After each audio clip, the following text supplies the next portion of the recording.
우리 허준혁 사무총장님, 윤순진 본부장님을 비롯한 여러 우리 스태프진 여러분께 먼저 감사 말씀을 드립니다. 그리고 무엇보다도 정말 존경하는 여러분들, 시차에 상관없이 전 세계에서 이렇게 이 자리에 함께 해 주시고 계시는 여러 선배님들, 동료 여러분들께 정말 깊은 감사의 말씀을 드립니다.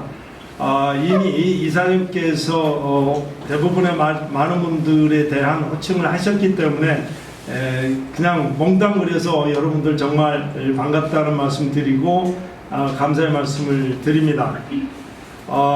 예전부터 우리 그 허준혁 사무총장께서 명사 초대석에 이렇게 출연해 달라고 많이 저한테 요청을 했지만 저는 아직 많은 면에서 부족하기 때문에 이 자리에 설 수 없다라고 계속 거절을 해 왔었습니다.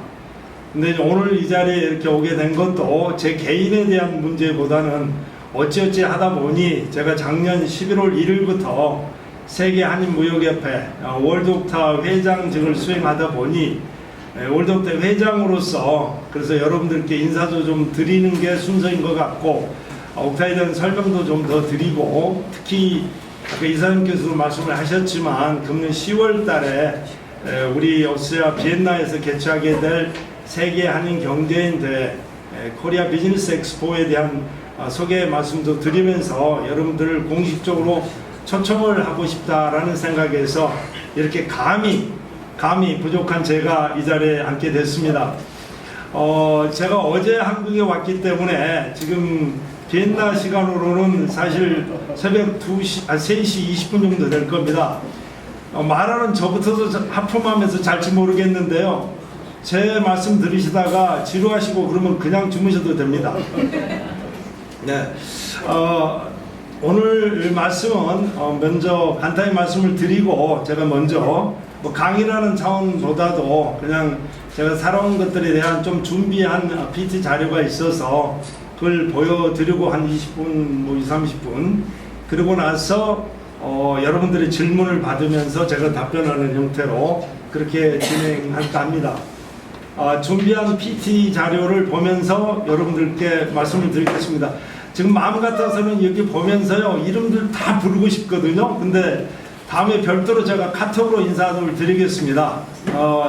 예전에 민주평통 일을 하면서 함께 했던 여러분들 정말 이렇게 얼굴들 뵈니까 다시 한번 정말 반갑고 감사합니다. 그러면 오늘 지금 보이는 장면은 저희 전주에 있는 저희 공장 전경인 것 같습니다.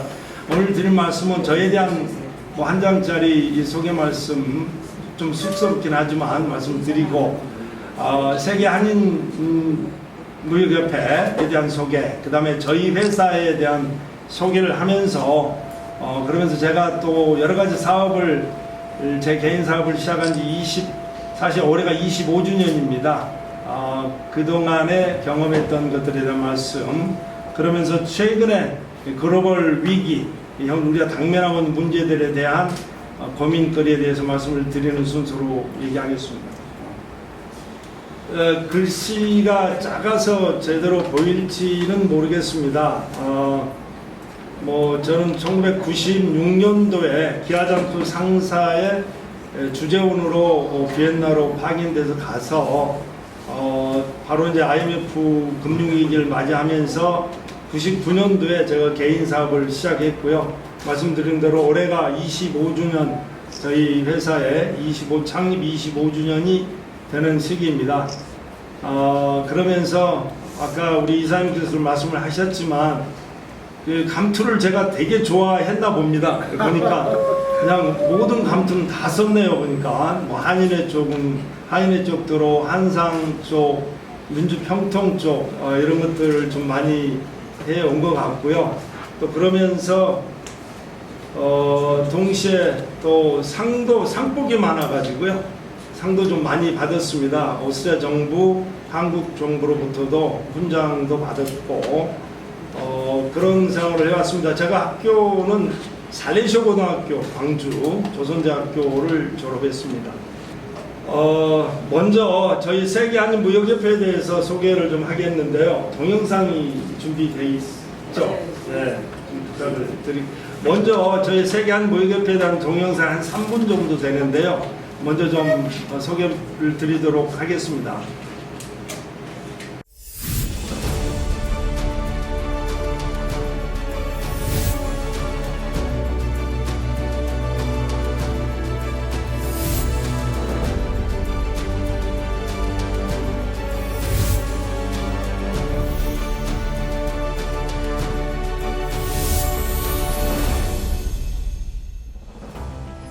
안녕하십니까. 월드옥타 회장 박종범입니다. 전 세계 한인 경제인 네트워크와 국내 기업의 해외 진출 지원을 위해 매년 개최되는 세계 한인 경제인 대회가 2024년 10월 문화와 예술의 도시 오스트리아 비엔나에서 개최됩니다. 유럽 최초로 개최되는 코리아 비즈니스 엑스포 비엔나는 국내 기업의 한국 상품 전시회와 더불어 대한민국의 문화예술계를 이끌어 나갈 신예 작가들의 작품 전시회도 함께 개최될 예정입니다.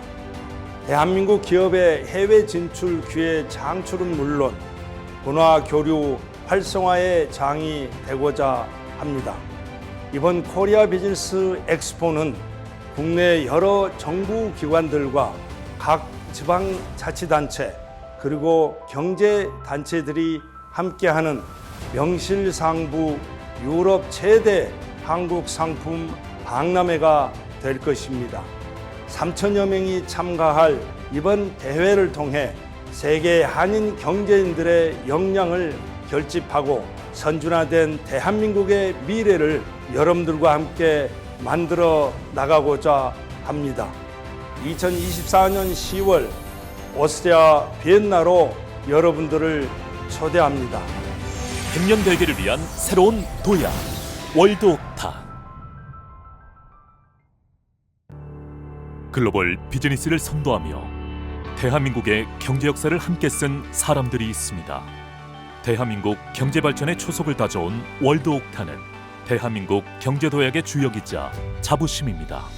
71개국 150개 지회 7천여 명의 회원 3만 2천 명의 차세대가 함께하는 750만 재외동포 경제중심 월드옥타. 우리의 연결이 곧 대한민국의 자부심이자 미래를 향한 거대한 날갯짓입니다. 1981년 창립된 월드옥타는 대한민국 수출 증진을 통한 경제 발전과 해외 한인 경제인 네트워크 구축 그리고 차세대 경제인들을 지원하기 위해 대한민국의 발전과 함께 지속적인 성장을 해왔습니다. 그 결과 전 세계 71개국 150개 지회를 구축하여 4만여 명의 회원들이 활동하는 명실상부 해외 한민족 최대 경제단체가 되었습니다. 2023년 새롭게 출범한 월드옥타 22대 집행부는 이러한 위대한 역사와 전통을 기반으로 투명하고 공정한 경영, 화합과 상생의 문화 구축, 섬김과 봉사의 가치를 구현함으로써 미래 100년을 위한 새로운 도약의 전기를 만들어 나가도록 하겠습니다. 월드옥타는 매년 세계 대표자 대회 및 수출 상담회, 세계 한인 경제인 대회를 통해 국내 청년들의 해외 일자리 창출을 지원하고 해외 한인 네트워크를 더욱 확대함과 동시에 미래 발전을 모색하고 있습니다.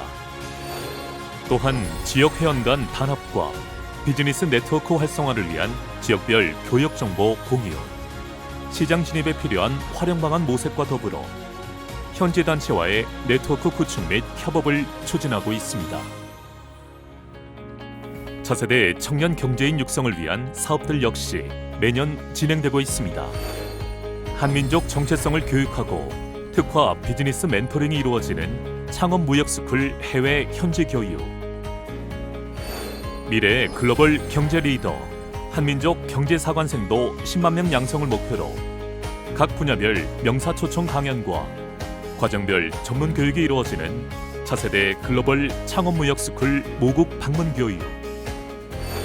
더 나아가 해외 취업을 희망하는 국내 청년들을 지원해 정부의 청년 일자리 창출 정책에 기여합니다.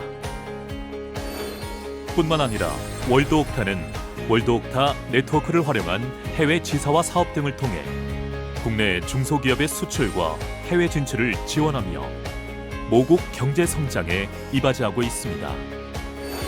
맞춤형 컨설팅을 제공하여 우수 탄소 기업의 글로벌 수출 사업화와 농식품의 해외 시장 다변화를 지원할 뿐만 아니라 지역 혁신기관과 민간 역량을 활용해 수출 지원을 하고 있습니다.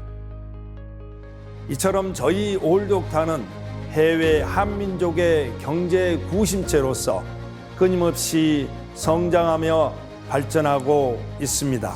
품격 높은 올드옥타, 자존감 있는 자랑스러운 올드옥타, 100년 대계를 준비하는 올드옥타를 위해 지속적으로 겸손하고 섬기는 자세로 여러분과 미래를 그려 나가겠습니다.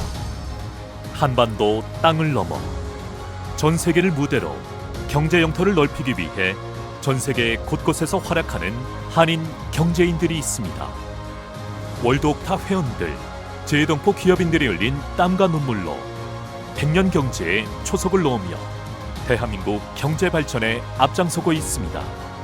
월드옥타는 대한민국의 빛나는 미래를 위해 여러분과 함께할 것입니다. 100년 대계를 위한 새로운 도약, 월드옥타.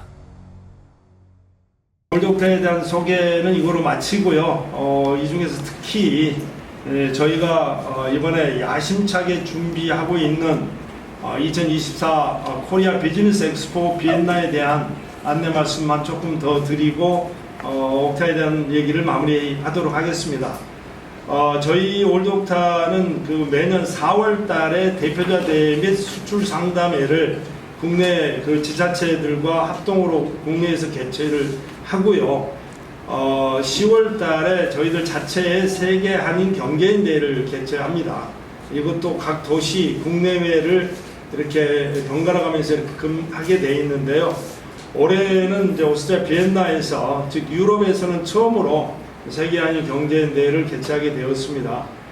주최는 산업통상자원부하고 저희 월드옥타, 그 다음에 유럽 한인 경제인 총연합회가 같이 하고 연합뉴스와 한국경제신문이 이 같은 주체로서 하게 되었습니다. 그 다음에 그거는 우리 그 광역단체, 지자체 할 것 없이 국내에 각 그 지방자치단체들과 우리 산자부, 중기부, 외교부, 농산식품부 할 것 없이 정부 부처들이 총괄적으로 전부 지원을 하고 있고요. 특히 국내 6개 경제단체들도 저희들과 계속 코업을 하고 있습니다. 이번 대회는 저희하고 코트라가 공동으로 타스크포스 팀을 구성해서 운영하고 있는데요.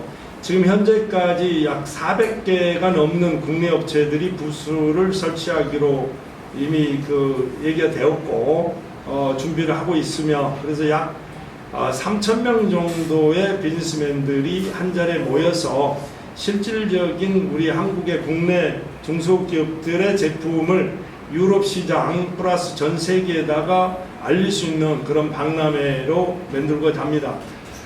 이번 박람회는 저희가 하면서 3가지의 기본 방향을 설정을 해서 진행하고 있는데요.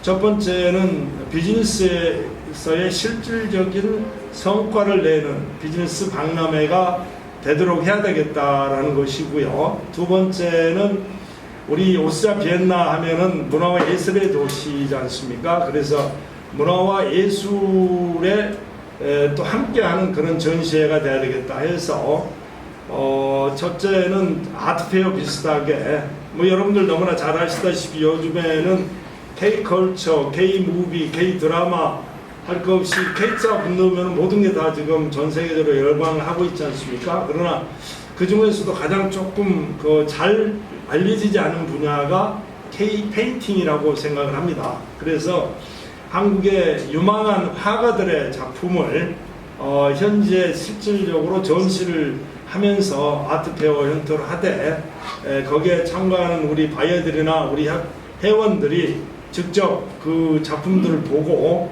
그 현장에서 사줄 수도 있고 하면서 문화와 예술을 곁들여야 되겠고, 또 30일 날은 그 뮤직 페라인이라고요. 매년 그 빈필이하는 신년 음악회를 하는 음악회 장소가 있습니다. 뮤직 페라인은 2,400명 정도가 들어가는데 거기를 저희가 이게 렌트를 해서 브루노 필과 한국의 조수민 성악가 선생께서 같이 협연을 하는 그런 클래식 콘서트도 있게 되고요. 그 외에 우리 비엔나 내에 있는, 비엔나 시내에 있는 레오폴드 박물관을 비롯한 미술사 박물관 등과 같이 협조를 해서 모든 회원들이 누구나가 다 관람할 수 있도록 벨베데르 궁전에서 키스 그림 원본을 본다랄지 하는 그런 기회들이 충분히 주어질 수 있도록 만들 것이고요. 더 나아가서 세 번째는 요즘에 제가 오늘 끝 말씀에서 말씀을 드리겠지만 기후 변화로 인해서 여러 가지 어려움을 겪고 있지 않습니까? 그래서 이번에도 환경 문제, 특히 자연 친화적인 에너지 분야 쪽에 수소 파워 출연을 비롯해서 그런 환경 문제까지도 많이 타치하게 해서 그 분야 쪽에 세미나를 비롯해서 기조 강연까지 하게 됩니다. 그래서 그 반기문 사무총장님께서 기후 변화의 대사로서 큰 역할을 하고 계시는데, 그때 마침 반 총장님께서는 세계 지도자 대회가 런던에서 있게 되는데 그때하고 일정이 겹쳐서 직접 오시지는 못하지만 한 5분 정도의 기조 스피치를 하실 것이고, 또 한국의 그 환경 보호에 관련해서는 가장 앞서가고 있는 박진희 탤런트가 있습니다. 아마 잘 아실 건데 박진희 탤런트께서 오셔가지고 기조 강연을 한 20-30분 하기로 되어 있습니다. 그만큼 환경 분야 쪽에 관련된 그런 세 가지의 그 팀을 가지고 여러분들께 함께 하고 싶습니다. 그래서 이 자리에 계신 여러분들, 비단 이번에는 저희 올드옥타 회원들만 행사가 아니기 때문에요. 여러분들도 정말 함께 해 주십사 하는 말씀을 꼭 드리고 싶습니다. 각 그 단체들 100%는 다 못 드렸지만 이미 저희들이 초청 공문도 보냈으니까 이걸 보시면서 추가적인 어떤 참여에 대한 문의사항이나 이런 것들이 있으시면 저한테나 우리 올드옥타에 말씀을 해주시면 여러분들 진심으로 환영하겠습니다. 멋진 아마 우리 대한민국 되도록 하게 될 것입니다. 짧게 말씀을 드린다면 117년 전에 이준열사, 이상설, 이희종 세 분이 헤이그에 고종 황제께서 특사로 파견을 했는데 헤이그 박람회 입장조차 못해서 이준열사는 거기서 분을 사귀지 못하시고 그렇게 거기서 돌아가시지 않습니까? 그래서 그분의 환도 좀 풀어드리면서 그분의 묘소가 저쪽 그 우이동에 북한산 기슭에 있습니다. 그래서 한 달 전쯤에 가서 거기에 이제 묵념하면서 우리 대한민국이 100년이 지난 이제 바로 유럽의 심장부에 우리가 직접 박람회를 한국 전 세계적으로 유명한 한국 제품을 가지고 박람회를 합니다. 그러니 이제 잘 성공되게 해주십시오 하면서 이제 우리 대한민국 즐거운 마음으로 봐주십시오. 편안한 마음 가지십시오. 라고 묵념도 올린 바가 있습니다. 이것으로 올드옥타 말씀은 마치도록 하고요. 다음 넘어가겠습니다. 간단하게 저희 회사에 대한 말씀을 드리겠습니다. 아까 우리 맨 처음에 보면은 저희 회사가 여성 지금 1조 매출을 올린 업체다라고 얘기를 하고 있는데 지금 현재는 그 한 반 정도를 하고 있습니다. 사실은 1조 매출을 올렸던 거는 2004년도, 5년도, 6년도 그때 한국산 자동차들을 러시아에다가 현대기아차를 전부 저희가 수출을 하면서 그런 일이 1조를 달성한 바가 있었는데 그대로 리만 브러드 사태가 끝나고 난 뒤에 계속해서 다시 이제 지금 극복을 해나가고 있는 중입니다. 보시다시피 뭐 유럽을 중심으로 해서 아프리카, 그 다음에 러시아 CIS 지역을 중심으로 해서 저희가 지금 사업을 하고 있는데, 현재 20개국의 28개 법인, 그중에 16개의 공장을 운영하고 있습니다. 주로 자동차 부품에 관련된 업무를 하고 있습니다. 사업 영역 좀 말씀드렸습니다만은 자동차의 그 KD 락다운 사업과 개조 사업, 그 다음에 부품 제조, 플라스틱 사출, 머플러, 시트 뭐 이런 것들을 제조를 해서 현대 기아에 납품을 하고 있고요. 그리고 또 차량 조립, 그리고 검수 이런 사업, 그 다음에 차량 제조 공장 내에서의 그 공장 물류 뭐 이런 것들을 하고 있고, 그 다음에 실질적으로 그 연간 뭐 10만 대 미만짜리의 자동차 조립 공장을 저희가 직접 지어줍니다. 그래서 알제리아, 그 다음에 카자흐스탄 등에 저희가 공장을 지어준 바가 있고요. 그리고 이제 플랜트 엔지니어링 쪽에서 저희가 그 타이어 제조 공장을 파키스탄에 짓는다랄지, 더 나아가서 저쪽 헝가리에 지금 그 SK1이 짓고 있는 배터리 공장의 모든 전기 공사 이런 것들을 저희가 다 하고 있는 플랜트 엔지니어링 사업도 하고 있고, 또 신규 차량도 뭐 거창하게 신규 차량 개발을 하고 있는데요. 기존에 뭐 현대 기아차에서 나오는 버스를 트럭을 베이스로 해서 아프리카에서 사용하는 아프리카용 뭐 버스로 개조를 한다랄지, 그리고 최근에 요즘에 소형 배터리 전기 이 차도 지금 해서 조만간 출시를 하게 될 것입니다. 그리고 이제 특수사량 무역, 특히 이 기아자동차에서 생산하고 있는 특수 그 군용 차량들에 대해서는 저희가 많은 부분을 저희가 직접 수출을 하고 있고, 그 외에 일반 무역업, 올해 제가 무역부터 시작했으니까 그런 무역업들을 지금도 계속해 나가고 있습니다.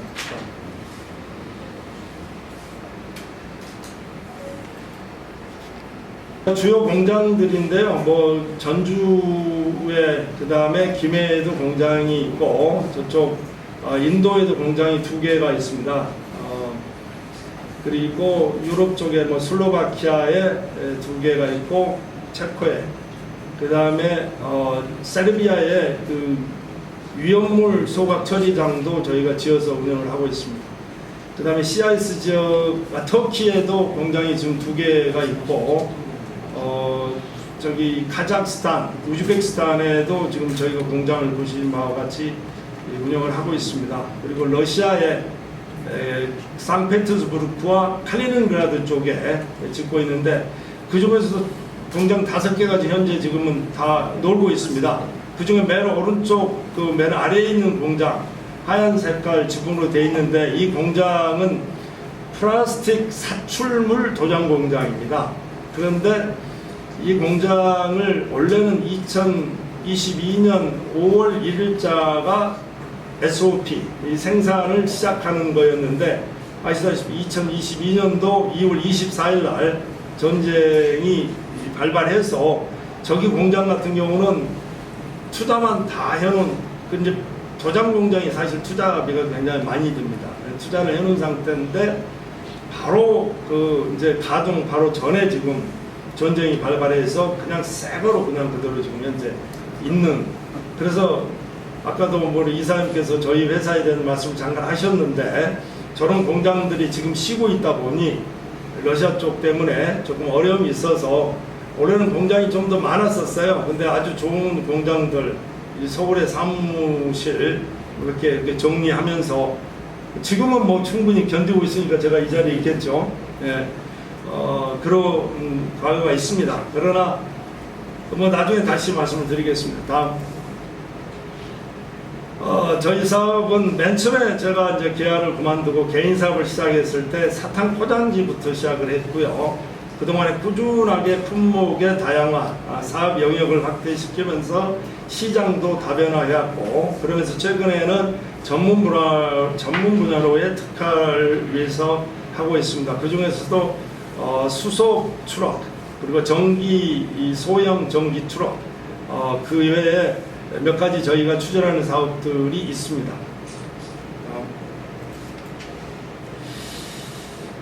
저희 회사를 이렇게 하면서 그러면서도 동시에 해외에 살다 보니까 특히 그런 거가 더 있는 것 같습니다. 그래서 뭔가 그래도 대한민국 국민으로서 태어난, 한민족으로서 태어난 입장에서 뭔가를 해야 되지 않겠느냐라는 상황에서 하다 보니 오스트리아 한인연합회장, 유럽 한인총연합회장, 국무총리실, 지금은 거기에 그 의장이 외교부 장관인데 그 당시만 하더라도 사실은 국무총리가 거기 의장이었었고 거기에 12명의 장관들이 위원이었고 민간이 8명이었던 그때 정책위원이었습니다.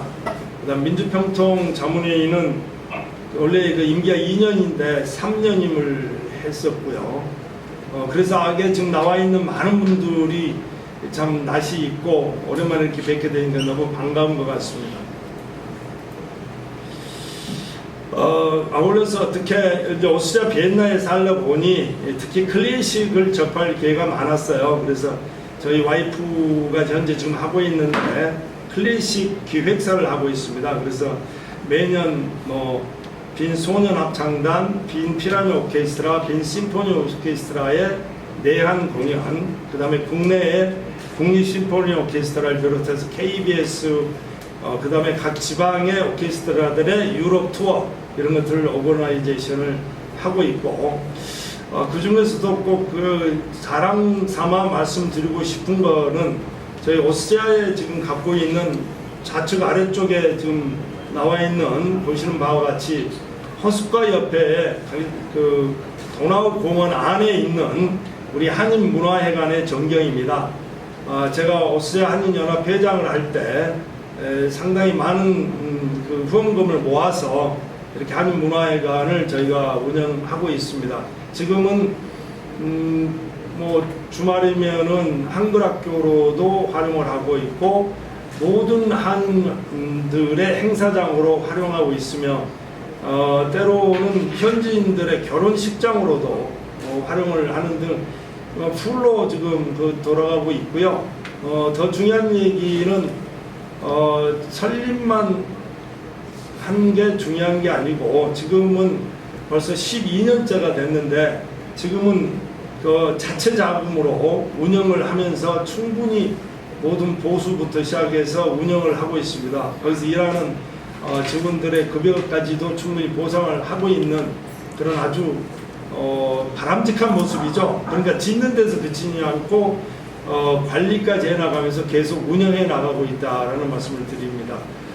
그 중에서도 특히 2년 전에는 10주년을 맞아가지고 2012년도에는 그게 공간을 확보해가지고 한국 시인의 정원을 만들었습니다. 그래서 5분의 시인의 시비를 세우고 동영상을 그 흉상을 이렇게 설치한 거기에 이제 뭐 윤동주 시인을 비롯해서 우리 김소월 시인, 한용운 시인 여러분들의 지금 동상을 이렇게 지금 이렇게 하고 있고 거기에 한글학교이기 때문에 우리 차세대들이 다 볼 뿐만 아니라 마침 거기가 공원이기 때문에 거기에 또 그 현지 그 놀이터가 있습니다. 그래서 젊은 어린애들이 이 현지인들이 그 앞을 많이 다니거든요. 그래서 그 현지인들한테도 한국의 시를 다 이렇게 매번 보여줄 수 있는 그런 기회고요. 그 앞에 놓여 있는 길 이름이 프란체스카 도너리 백입니다. 백이란 얘기가 오솔길이라는 얘기인데 프란체스카 도너리 오솔길이라는 그 이름이 그렇게 명명되어 있습니다. 참고로 거기 그 윤동주 씨는 여러분들 그 사진이 몇 개 없습니다. 윤동주 시인에 대한 모습은 앞부분만 있어요. 그리고 검정색 교복을 입고 있는 사진만 아마 보셨을 건데요. 지금 와서 보시면은 저기 그 프랑스에 있는 전훈 작가가 재능 기부를 해주셨는데 와서 보시면은 이 흉상을 보면은 정말 윤동주 시인이 살아있는 모습을 느끼게 될 겁니다. 여러분 와서 한번 꼭 보시기를 바라겠습니다. 다음, 네. 이만큼 하고요. 뭐 제가 말씀 잠깐 드린 대로 96년도에 오스트리아 비엔나로 갔다 99년도에 개인 사업을 시작했는데 미처 뭐 개인 사업 시작해야 되겠다라고 마음먹고 시작한 건 아니었었지만 그 현대자동차가 기아자동차를 인수함에 따라서 저도 어쩔 수 없이 이제 회사에서 그만두고 제 사업을 시작을 할 수밖에 없는 그런 상황이었었죠.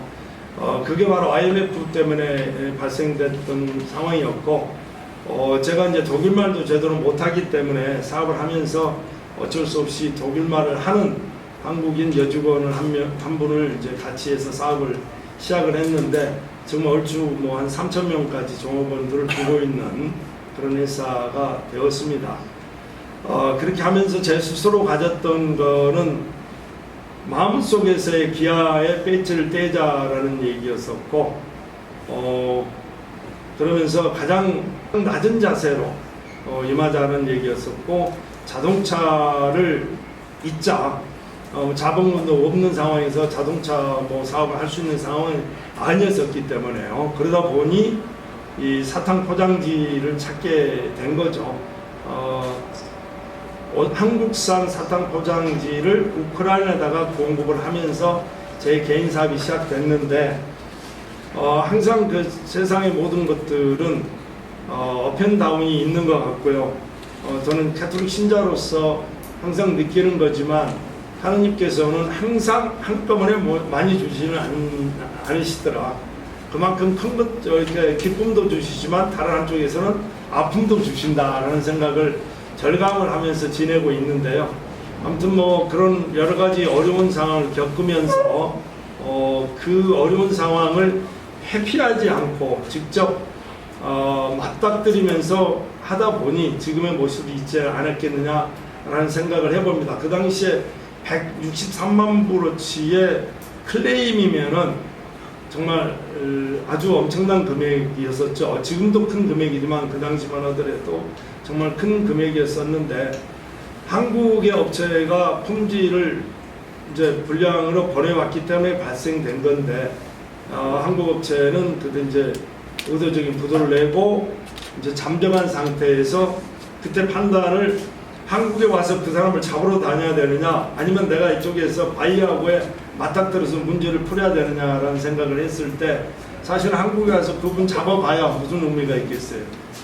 멱살 잡고 싸움해봐야 의미도 없는 거고. 그래서 저는 그 당시에 아예 정말 한국 쪽에 바이어나 이런 딱 끊고 그 시간에 내가 바이어하고 해서 다른 비즈니스를 만들어야 되겠다라고 생각을 했던 게 주요했던 것 같습니다. 그래서 이제 클레임 금액도 디스카운트도 해가면서 또 다른 비즈니스 해가면서 조금씩 갚아가지고 결국에는 2년 만에 다 갚다 보니 이제 마침 저기 바이어, 우크라이나 쪽의 바이어가 그룹 회사였고, 그의 총수가 바로 지금 젤렌스키 대통령의 전임 대통령이 피터 포로스코 대통령이 그 그룹의 회장이었던. 그래서 그 회사가 뭐 건설 회사도 있고 자동차 회사도 여러 가지가 있는데, 이 컨펙셔너리 제과 공장도 몇 개 갖고 있는 거기다 공급을 했었던 거죠. 그래서 그게 이제 아름아름 돼가지고 JB파 너는 그래도 뭐 그렇게 도망가지 않고 했지 않느냐라는 생각을 하면서, 그분들이 원래 내가 자동차를 잘 아니 네가 자동차 사업에 같이 좀 하자. 그리고 자기들이 현대 기아차를 판매할 수 있도록 오거나이제이션을 해주라 해서 제가 현대 기아하고 같이 협의를 해서 이제 그분들이 자동차 현대 기아차에 우크라이나 대리점을 하게 됐고, 대리점을 하게 되는 가운데서 한국차를 구입해 나가는데, 마침 2004년 5년도쯤에 그때가 우크라이나가 경제 성장이 지속적으로 되면서 1인당 국민소득이 한 5,000달러 정도 수준이 되는 상황이었어요. 그 1인당 국민소득이 한 5,000불, 6,000불 정도가 됐을 때 수용차 수요가 급속도로 늘게 됩니다. 그래서 많은 숫자가 자동차에 주문을 해야 되는데, 각 나라의 대리점들이 현대나 기아한테 차를 주문을 하면은 여기서는 주문을 할 때 말로만 주문해 갖고는 되는 게 아니잖아요. 거기다 현금을 100% 꽂든지 아니면은 믿을 수 있는 프라임뱅크에서 개설한 레터크레딧 LC 신용장을 접수하고 난 뒤에 현대나 기아는 생산 라인에 투입을 합니다. 생산의 계획에 투입을 합니다. 그래서 계획 투입하고 나서 생산되어져 나오는 차는 차종에 따라 다르지만 2개월도 걸리고 3개월도 걸리고 안 되면 요즘 6개월도 걸리고 그러지 않습니까? 그래서 그 기간 동안의 기간이 장기화되고 생산돼 가지고 운송되는 기간까지 그것도 45일, 50일 걸리고 통관까지 하다 보면은 그것도 2달 이상 걸리고 그리고 판매를 해가지고 지금 해쇼하는 것까지 합치면은 최소한 120일에서 180일 정도씩이 걸려요. 근데 우크라이나 그때 한참 성장하는 때다 보니까 바이어 입장에서도 우크라이나는 프라임뱅크가 없으니까 믿을 만한 은행이 없으니까 신용장 받아들일 수가 없는 거고요. 그런 상황에 주문은 계속 더 많이 하고 싶은데 돈이 한계가 있잖아요. 그래서 제가 뱅크 오스트리아를 찾아갔죠. 뱅크 오스트리아에서 개설된 은행 신용장은 현대 기아가 받아들일 수가 있기 때문에 그래서 뱅크 오스트리아에 가서 이 우크라이나에다 공급하는 차에 대한 LC를 개설해 달라. 또 LC를 개설하려면 은행에서는 담보가 있어야 되잖아요. 담보가 뭐가 있나? 담보 없다. 그 대신 앞으로 나올 차가 담보다. 그러니까 현대 기아차 잘 팔리고 있다 지금 현재.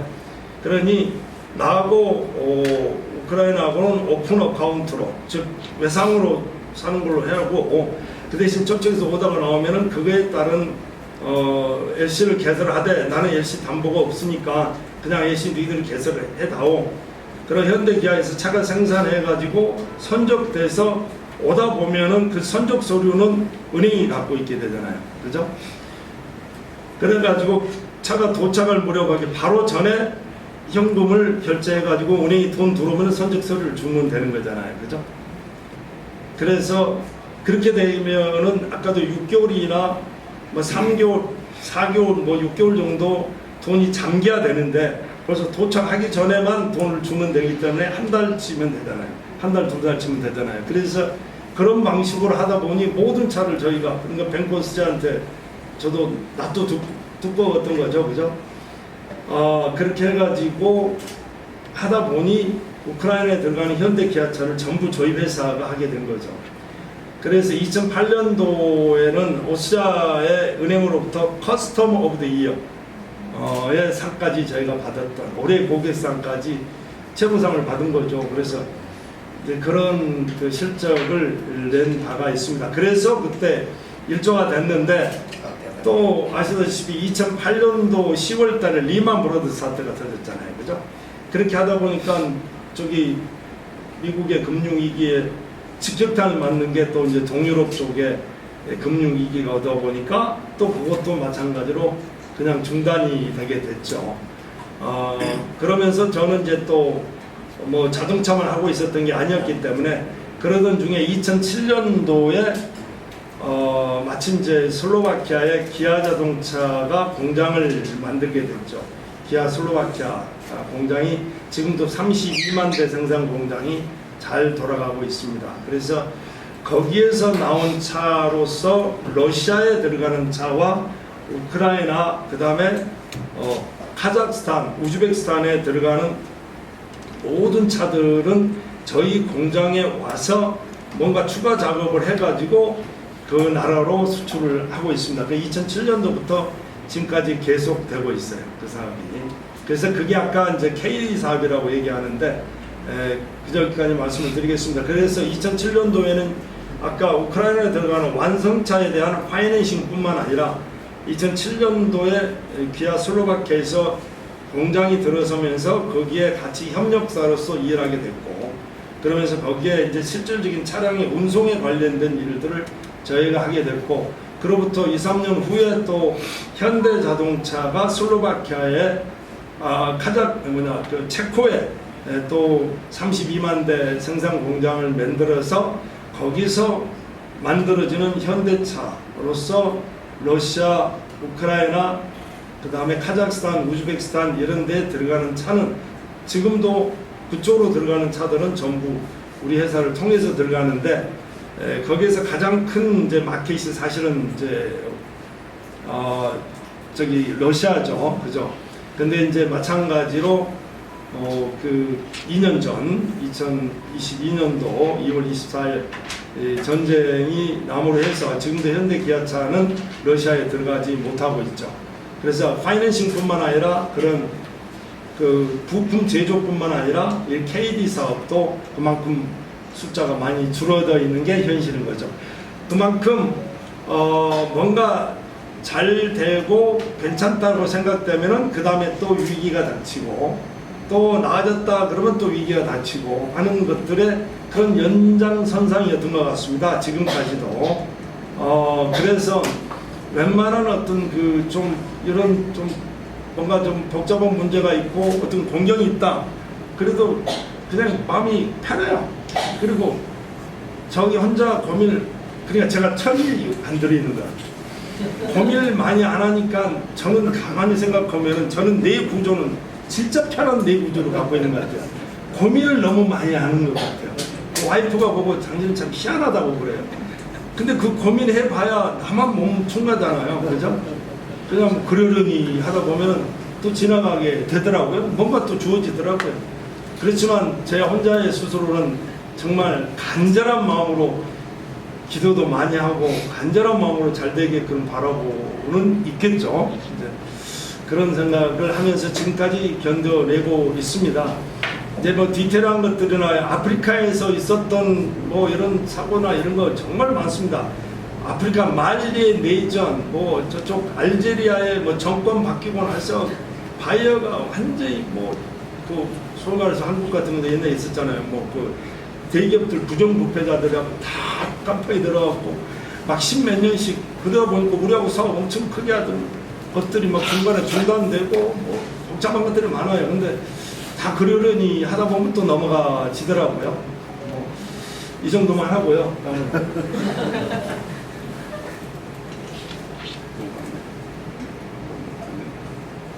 예, 뭐 저희 가서 제가 답변을 하기 위해서 일부러 좀 만들어 봤습니다. 저희가 기도 열심히 하면서 새로운 사업 시작하면서 신부님하고도 상의를 했는데 신부님이 세 개의 이름을 줬고 저는 저 나름대로 생각하고 있었던 이름이 영산인데요. 그게 제 그 카톨릭 본명이 까르멜산에서 왔습니다. 까르멜산, 까르멜 수녀 뭐 아실 겁니다. 그래서 까르멜 우리말로 영스러운 산이다. 그 다음에 제가 영산강 상류에서 태어났기 때문에 거기에 영산. 그 다음에 이거는 약간 억지스러운 건 있지만 영년의 합산 전달되고 영산. 그래서 저기 이제 그래서 까르멜로 왔으니까 인간 그런 거 신앙적인 삶. 그 다음에 고향을 생각하는 말은 가장 인간적인 모습 아니겠습니까? 세 번에 시를 그 예술을 좋아하는 마음은 미를 추구하는 마음이지 않겠습니까? 그래서 그 세 가지 신앙적인 삶에서 희생과 봉사, 사랑이 나오겠고요. 그 다음에 인간적인 삶에서는 더불어 사는 삶, 상대방을 먼저 배려하는 마음. 그 다음에 세 번째 미를 추구하는 삶은 항상 우리가 어려운 상황에서도 더 나은 삶의 가치를 추구하면서 살아야 되지 않겠습니까? 꿈을, 소망을 가지고 살아야 되지 않겠습니까? 그게 저희 나름대로 갖고 있는 경영 철학이 되겠습니다. 저희 영사는 항상 그 생각을 합니다. 유럽의 심장부에 소재한 회사로서 한국인의 정신으로 경영되고 전 세계를 무대로 활약을 하되 그러면서 가장 중요한 거는 모두로부터 존경받는 그런 회사가 되고 싶다. 그게 저 영산의 비전입니다. 그렇게 살려고 노력해 오고 있습니다. 여러 가지 말씀을 아까 드렸는데요. 너무나 평범한 얘기들이 되겠습니다. 정말 리스크가 없이는 얻는 거 없습니다.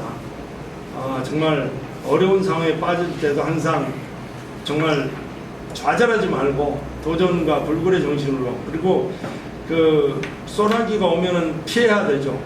살짝 피하면서 소나기의 모습을 정확히 봐야 돼요. 피하면서 눈까지 돌려버리면 안 된다 이거죠. 그러니까 어떤 아픔이, 어려움이 닥쳐오면은 그 순간에는 피해야죠. 내가 그냥 온몸으로 맞으면 나까지 넘어지는 거니까 피하되 거기를 정확히 봐야 된다는 얘기 말씀을 드리고 싶고요.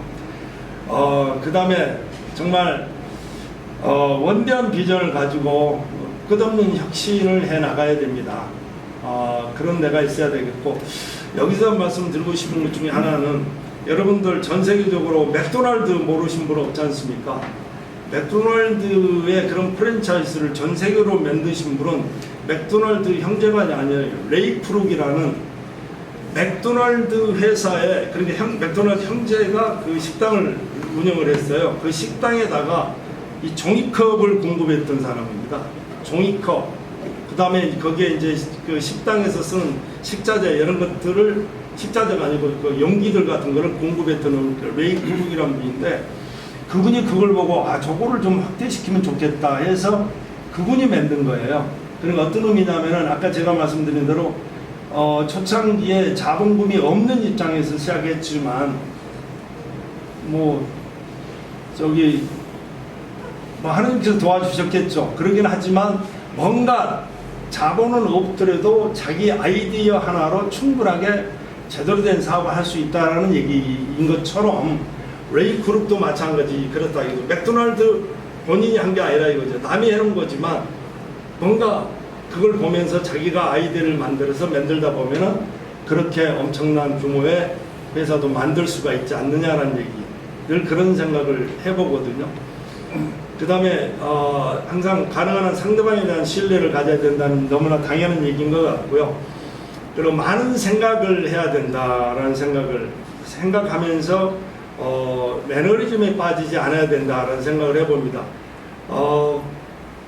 여러분들 알래스카의 그 에스키모인들이 이 늑대 사냥하는 방법 아시죠? 밤새, 그러니까 늑대들이 다니는 그 길목에다가 큰 칼에 피를 묻혀가지고 거꾸로 칼을 이렇게 심어 놓습니다. 그러면 늑대가 그 피 맛을 보고 그걸 핥습니다. 그 칼을 핥으면서 자기 혀가 비이는 거죠. 그 혀가 비이니까 당연히 피가 나올 거 아닙니까? 그런데 그 피를 계속 빨면서 그러면서 과다출혈로 그냥 죽습니다. 그게 뭐냐? 생각이 없는 그 매너리즘에 빠졌을 때 우리 인간도 그럴 수 있다라는 생각을 늘 저는 합니다. 그래서 에스키모인이 늑대를 잡는 그 모습에 내가 희생자가 되지 않아야 되지 않겠느냐. 그래서 늘 긴장, 그러면서 생각하는 내가 돼야 되겠다는 생각을 늘 하면서 삽니다. 그동안에 하면서 여러 가지 실패도 많이 했는데 내적인 실패, 외적인 요인들이 많이 있겠죠. 제가 가만히 보면은 아까도 말씀드렸지만 지금도 20개 나라에 제가 사업장이 있잖아요. 공장도 있지만 그냥 그 영업사원들만 나가 있는 것도 있고 그렇게 되는데, 그런 무리한 확장과